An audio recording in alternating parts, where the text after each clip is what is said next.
Olá, boa noite a todos e sejam bem-vindos ao Trilha da Inovação, um programa que vai te guiar pelas estradas do empreendedorismo, da inovação e das startups. Eu sou a Ana Médici e estou aqui para acompanhá-los nessa jornada rumo ao futuro. Estamos vivendo em uma era de mudanças rápidas e constantes em que a inovação é a chave para o sucesso dos negócios.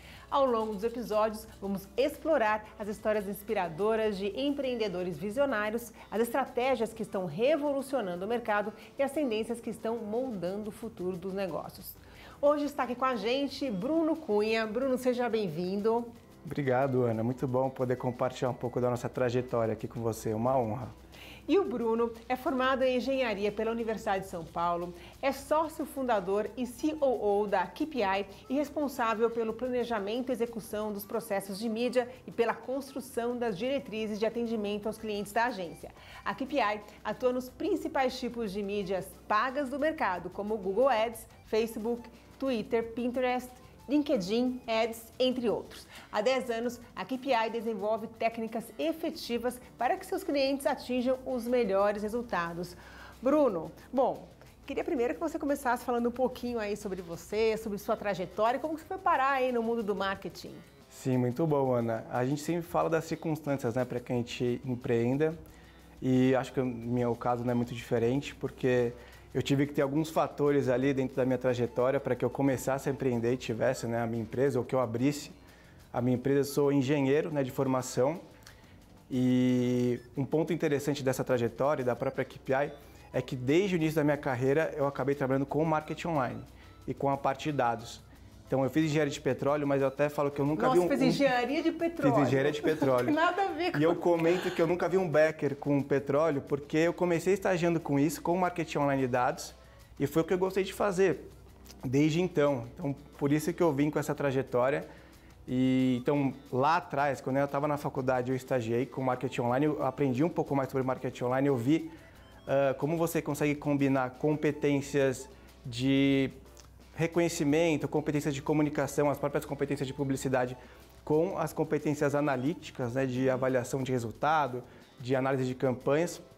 Desde então eu trabalhei com isso e nessa parte, né, da trajetória do empreendedor, a gente sempre conta com pessoas, né? Então a KPI em si, que hoje tem 10 anos, né, de atividade, lá atrás eu comecei com o Almir Júnior, que foi o sócio fundador comigo, e eu sempre comento que existiu na KPI um sócio que era um pouco mais conservador ou cauteloso, que era eu no caso, e o próprio Almir, que era o visionário. Ele tinha uma veia empreendedora e a gente trabalhou no grupo Rocket Internet, que era um grupo que geria ventures ou e-commerces aqui no Brasil.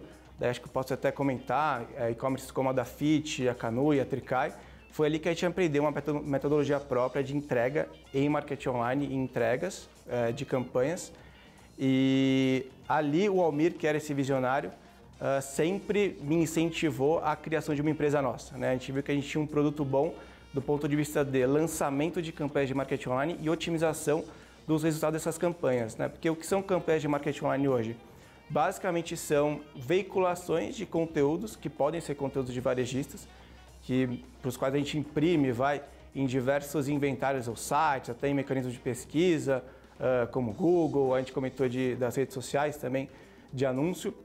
E lá atrás, né, quando a gente lançou a KPI, a gente tinha um modelo próprio de inteligência para entrega de resultado a partir dos investimentos nessas mídias. Então, eu trabalhei com o Almir antes da abertura da empresa, ele foi o sócio que incentivou a abertura. A gente saiu da empresa que a gente trabalhava, né, do grupo Rocket, e abrimos a nossa.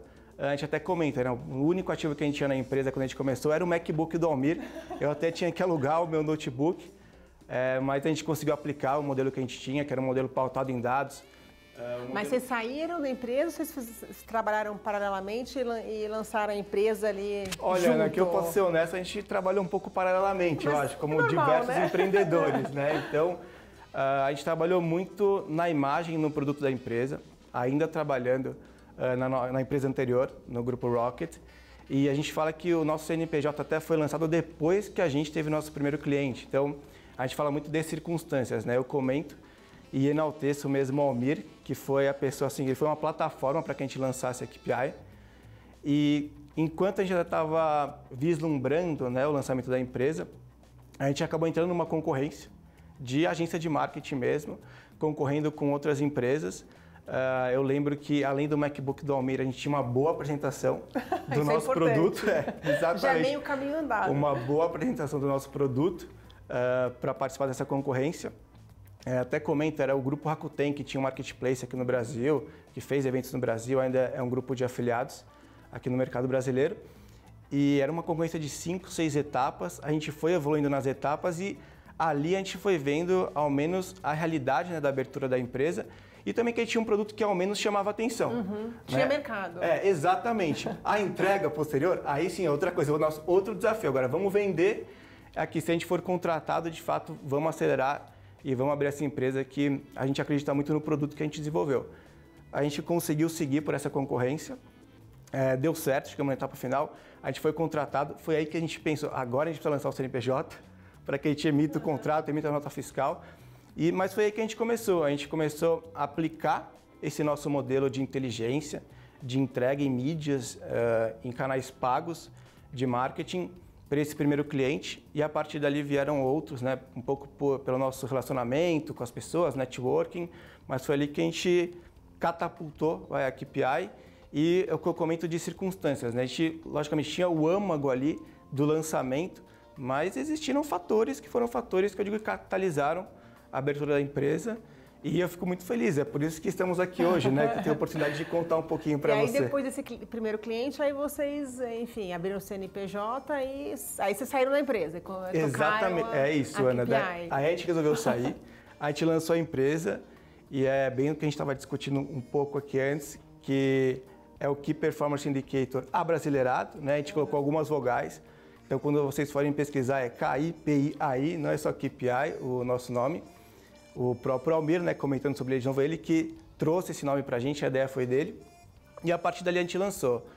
E é muito curiosa assim, a nossa história, porque no começo a gente teve esse foco muito forte no nosso produto.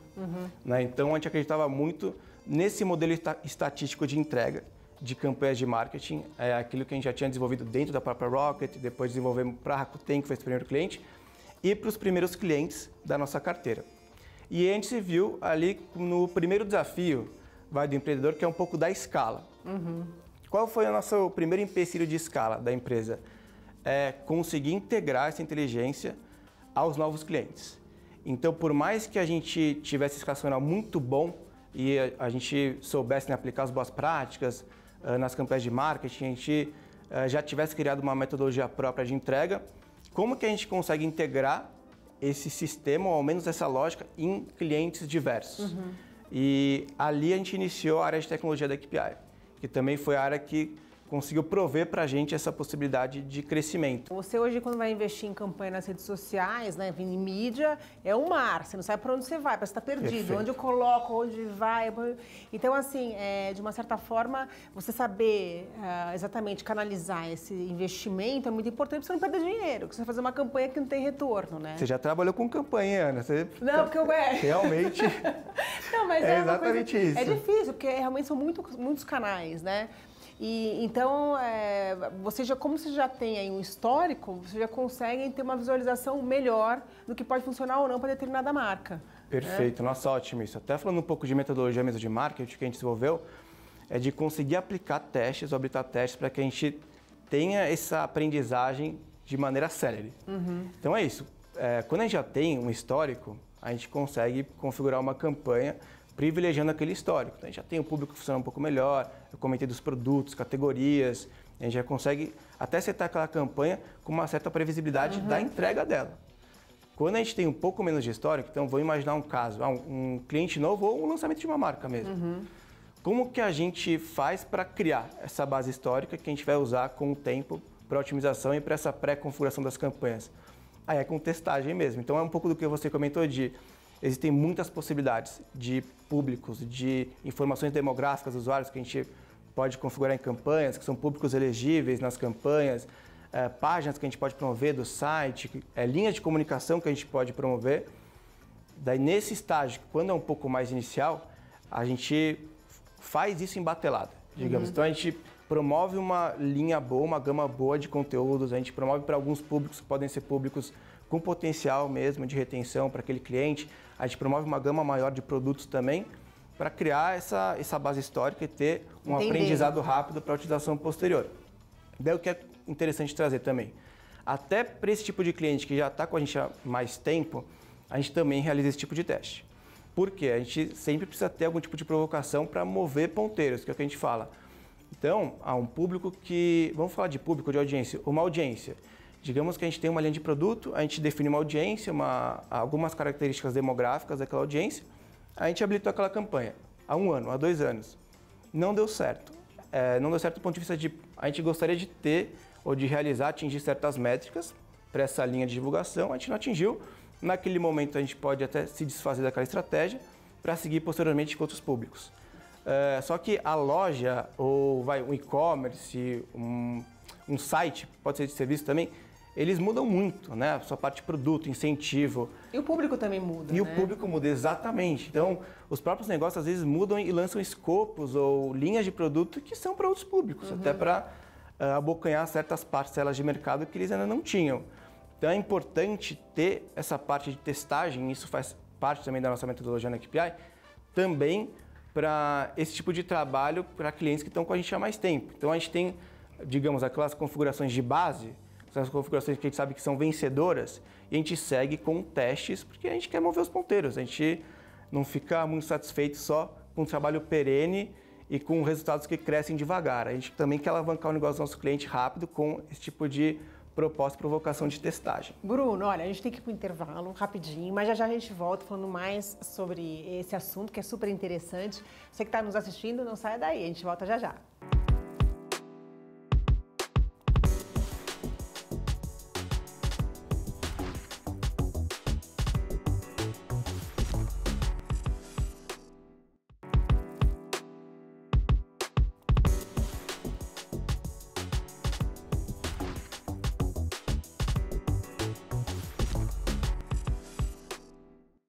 Bom, Bruno, você contou pra gente um pouco aí como é que funciona essa estratégia toda para se investir aí nos canais digitais para se fazer um marketing. Hoje, né, você assim, observando seus clientes, quais os canais que você diria que são mais efetivos, têm mais retorno? Nossa, bom ponto também. Aqui dá pra gente explorar. Eu vou remeter um pouco àquele raciocínio de objetivo do nosso cliente, né, com as campanhas. Então, existem marcas que já têm certa parcela de mercado ou certo reconhecimento que, nesse momento, elas se predispõem a atuar um pouco mais com campanhas que a gente chama de campanhas de venda ou de conversão final. São aquelas campanhas muito de ações comerciais, divulgação de produtos, e a gente tem certas linhas de mídia que funcionam melhor para essa proposta. Por exemplo, quando a gente tem uma busca ativa por uma solução, por um produto, ali provavelmente a gente também vai ter um resultado um pouco melhor. Então, no motor de pesquisa, motor de busca mesmo, como Google, Bing, alguém procurando efetivamente por aquele produto. Se a gente consegue captar esse usuário, a gente tem uma probabilidade boa de conversão, porque ele já vem com essa intenção, ele procurou por aquilo. Procurando. Exatamente. E a gente consegue destinar ele para uma boa página, já promovendo aquele produto para ele. Aí tem ações comerciais dentro do próprio site. A gente diz que consegue converter ou trazer esse usuário ali para o ponto final do site, que é a página de sucesso de venda, com um pouco mais de facilidade. Aí tem as complexidades que a gente comentou aqui também de, por exemplo, nesse motor de busca, quais palavras que eu vou utilizar, quais produtos que eu vou utilizar, quais regiões, para quais regiões eu vou promover, né, aquela campanha. Mas pensando nas mídias, essa mídia de busca ativa é uma mídia que funciona muito bem para esse objetivo de conversão final. Pensando em conversão, aquela pessoa que você já quer trazer para o seu site para realizar algum tipo de ação, como uma venda, a gente costuma falar muito de remarketing também, que acho que até ali uma denominação que já está familiarizada no mercado, que é quando a gente reimpacta uma pessoa com aquele produto que ela visitou. Isso funciona muito bem também. Então eu fui até um site, por exemplo, de outro cliente nosso, a Monte Carlo, vi uma joia, quero presentear minha esposa. Naquele momento eu não comprei, depois eu posso ser abordado novamente por aquele produto. Isso cria um certo incentivo à volta, né, à entrada no site. Né? Exatamente. Aquele postzinho, você fala, de onde que veio esse? Como que ele sabia? Exato. Por exemplo, eu gosto muito de comprar pelo notebook. Né? Eu acho ainda a tela do celular, para mim, não é tão intuitiva, assim, para eu seguir comprando todos os passos. Então, eu posso entrar pelo celular no site, depois eu sou abordado por uma campanha de remarketing. O ponto de remarketing, né, até trazendo aqui, ponderando, é não criar o que a gente chama do efeito massificador de remarketing. Então também não é tão interessante para o anunciante que a gente promova aquele produto, por exemplo, o Bruno, toda hora que eu abro no meu celular, toda hora que eu abro... Você não aguenta mais, eu não vou mais comprar isso que já tô com bode. Exatamente, é ter esse tipo de cuidado, mas isso é super efetivo também. E quando a gente pensa em um objetivo um pouco mais de reconhecimento de marca, ou fomentação daquela marca, aí a gente pode falar que tem até uma gama mesmo de mídias que são super efetivas. A gente tem as próprias mídias sociais, a gente tem outros inventários, como o que a gente chama de rede de parceiros, que são sites nos quais a gente consegue promover vídeos e banners. A gente tem o próprio YouTube, né, que é uma baita plataforma ali de posicionamento de vídeos. Aí o ponto, quando a gente quer criar reconhecimento, ganhar essa lembrança do mercado para a nossa marca, também é conseguir dedicar ou separar as métricas próprias para esse tipo de objetivo. Quando a gente fala de conversão final, que foi o exemplo anterior que eu dei, a gente sabe que o que a gente quer é gerar venda e a gente tem esse tipo de métrica ou de indicador no site, no aplicativo ou na plataforma de Web Analytics do nosso cliente, que a gente fala. Então ali a gente tem essa métrica ali super visível. Quando a gente fala de reconhecimento até da marca, a gente recorre a algumas outras métricas, que podem ser próprias métricas de alcance, impressão daquele público que eu separei. Quantas pessoas de fato atingir com um anúncio para aquele público. E hoje a gente tem outras plataformas, outras ferramentas, e ferramentas simples, comuns até para ver efetividade de campanhas de fomentação, como o próprio Google Trends, a gente fala, ou algum tipo de mecanismo que enxerga ou que mensura interesse e demanda por algum tipo de produto. Então é como se eu estivesse lançando uma marca. Aí se eu lanço uma marca, eu preciso ter o reconhecimento, eu preciso que essa marca já estabeleça algum tipo de comunicação com o meu público. Esse público, inclusive, que vê a proposta de valor da marca antes de chegar a uma página de produto no meu site, é um público que compreende um pouco melhor aquilo que eu quero entregar e geralmente também converte mais ali, porque a gente parte daquele caminho de persuasão, de convencimento de público. Se eu já sei um pouco melhor da proposta de valor da marca, eu chego melhor preparado para comprar ou para associar esse meu esforço, né, de compra àquela organização. Mas só voltando, então, em reconhecimento de marca, quando é esse tipo de objetivo, a gente tem outras métricas, são métricas que demonstram se de fato o interesse por aquele produto ou por aquele serviço aumentou ao longo do tempo. E fechando um pouco disso, dessa parte das mídias, que às vezes eu me empolgo mesmo, né, falar de mídias, então quais mídias são efetivas. Mas é isso, assim, para a gente pensar em efetividade de mídias, a gente tem que pensar muito em objetivo. Então, o objetivo que é mais de venda, conversão final, a gente tem ali certas linhas de mídias, que são as mídias vencedoras. Quando a gente abrange outros objetivos, como o próprio objetivo de reconhecimento, que eu comentei aqui, a gente já tem até outras alternativas e todas funcionam se você conseguir aplicar essa lógica sempre com um lastro e métricas. A gente tem métricas próprias para conversão final e métricas próprias para reconhecimento e outros objetivos. E se dá para ter um número de taxa média de conversão quando é feito com vocês uma campanha de marketing? Você tem alguns dados assim para passar para a gente? Temos, a gente tem alguns cases sim. Isso varia muito de mercado para mercado, só trazendo essas taxas que a gente chama de taxa de conversão, a taxa de transição. Taxa de conversão é aquela taxa de compra pelas visitas, né, dentro do site ou do aplicativo. Então, se a gente tem um site e 100 pessoas entraram e uma delas comprou um produto, a gente tem 1% de taxa de conversão. É uma métrica mega importante quando a gente fala de varejo e de serviço também. Lead, que é o fornecimento de um contato para contratação posterior, também é super importante de ver essa taxa de cadastro de leads, mas trazendo aqui para o nosso universo de varejo ou de e-commerce mesmo de produto, a gente tem a taxa de conversão, expliquei como que a gente calcula e isso difere um pouco de mercado para mercado. Geralmente, quando a gente tem mercados de ticket médio um pouco maior, essa taxa de conversão é menor. Eu comentei do nosso cliente de joias. Ali, como o ticket médio é maior, o preço médio de compra é maior, essa taxa é um pouco menor. Se a gente fala de produtos que têm um preço médio um pouco menor, como... A taxa é maior. Exatamente. Vou até trazer o exemplo de pets, brinquedo de pet. Brinquedo de pet é um produto mais barato. Ali, a minha propensão à compra é um pouco maior, porque eu não vou gastar tanto para adquirir aquele produto. Mas falando hoje sobre o mercado que a gente tem visto, a gente tem até um estudo, os convido dentro da KPI, do nosso blog, sobre ticket médio e taxa de conversão para os mercados. Mas quando a gente tem um mercado que o ticket médio fica abaixo de R$200, uma taxa de conversão de 2% já é uma taxa de conversão razoável. Tá? Isso é um valor de referência assim, que a gente tem hoje, que o mercado também trabalha um pouco com isso. Para tickets maiores, esse próprio ticket que eu comentei de joia, ou se a gente tem uma loja de imóveis, por exemplo, aí a taxa de conversão geralmente fica um pouco menor, ali em torno de 1,5%, 1,6%, é o que se trabalha no mercado. E aí, uma distinção importante quando a gente fala desse tipo de métrica, de taxa de conversão, e que a gente utiliza nas nossas otimizações também, é entender dispositivo. Como que é essa sua taxa de conversão quando alguém acessa o celular, até comentei da minha experiência com o celular ou com o mobile, que é diferente da minha experiência com o notebook. Geralmente, ali, notebook e desktop, a gente tem uma taxa de conversão maior. Ah, eu achei que fosse o contrário. Eu achei que o celular fosse uma taxa de conversão maior. Nossa, é incrível isso, Ana, porque se a gente for falar... Eu só compro pelo celular. Animal, então é isso, você já tem uma experiência mais de vanguarda de compra. Por isso que eu acho que dificilmente eu entro no notebook para comprar, eu acho bem mais complicado. Perfeito. Isso que é muito interessante, o nosso mercado, ele evoluiu muito para a experiência em celular. Porque até em 2017, em eventos mesmo de mercado, houve o que chamavam de virada. Então, os consumidores já estavam mais no celular do que no desktop. E o mercado começou a se preparar muito para receber esse consumidor que ia até os celulares. Então, a gente precisou de elementos maiores, de letras legíveis, de botões que funcionassem melhor ali no celular, de sites mais leves, que a gente fala. Então, a gente precisa carregar o site no meu celular. Às vezes, a gente não está com Wi-Fi, estamos na rua. A gente precisa que as páginas sejam carregadas ali com certa rapidez.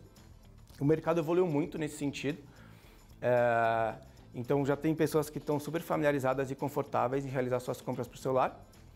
E o ponto é esse, hoje, se a gente for falar da taxa de conversão, que ainda é essa razão de compras por visita, o desktop ainda é um dispositivo que consegue gerar um pouco mais de venda, pensando proporcionalmente, porque ali a gente ainda tem um pouco mais de espaço, até de promoção dos ativos do site, né? Ainda são telas maiores. E isso a gente leva em consideração nas campanhas de marketing.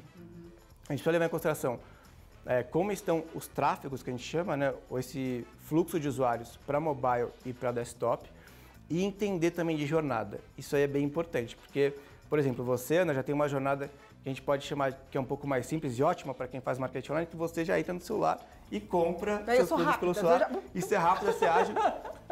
Agora, eu sou um pouco mais difícil, o negócio vejo no desktop, no notebook, depois eu pro celular. Bruno, a gente está chegando ao fim do programa e eu queria que você desse uma dica para quem é empreendedor, principalmente que é empreendedor assim, pequeno, que quer investir nas redes sociais para vender seu produto, mas não sabe como fazer isso e onde colocar o seu dinheiro. Qual é a dica que você daria para ele? Nossa, excelente provocação. Acho que o primeiro ponto é conhecimento. Então, hoje tem muito material na internet mesmo e assim, você pode até ter altos investimentos para absorver ou para ir atrás de materiais bons de marketing online e existem N materiais, inclusive no site da KPI mesmo, que são materiais muito bons para você entender como que é a gestão de campanhas, quais são as principais métricas, os principais cuidados, as principais atenções. Então, ir atrás de conhecimento, hoje o conhecimento é vasto. Inclusive, uma coisa que a gente fala bastante para pequenos empreendedores, existe um certo incentivo nas mídias de você, e que é natural também, de você chegar lá e já lançar uma campanha. Então, nas plataformas, se você quiser botar seu cartão lá e lançar sua primeira campanha, você lança. Você vem aquela notificação, né? Divulga, como é que é? Turbine, divulgue. Sempre vem, já divulga, já... E que funciona Divulgue sua campanha. Em menor escala, mas ali você não compreende tanto de todos os recursos que você pode ter dentro de uma divulgação de marketing online. Então, se você recorre a conhecimento, mesmo cursos, até profissionais de marketing que já passaram por alguns desafios como os que a gente passou, é o primeiro passo, porque a partir dali você consegue configurar suas campanhas e aí ter um bom norte de quais são as métricas que você quer perseguir e entender muito bem quando que aquela sua campanha está convergindo porque você projetou e quando ela não está convergindo para você conseguir pausar ela, até modificá-la para que você consiga alcançar melhor seus resultados. Mas o principal tópico aqui, a principal dica é conteúdo, conhecimento, recorrer a profissionais do mercado para a partir daí você habilitar suas campanhas. Isso faz muita diferença. É isso aí, Bruno. Obrigada pela sua entrevista aqui no Trilha da Inovação e até a próxima. Eu que agradeço, Ana. Obrigado a vocês, viu? O Trilha da Inovação fica por aqui. Eu espero vocês no próximo programa, todas as quintas-feiras, às 11h30 da noite. Até lá.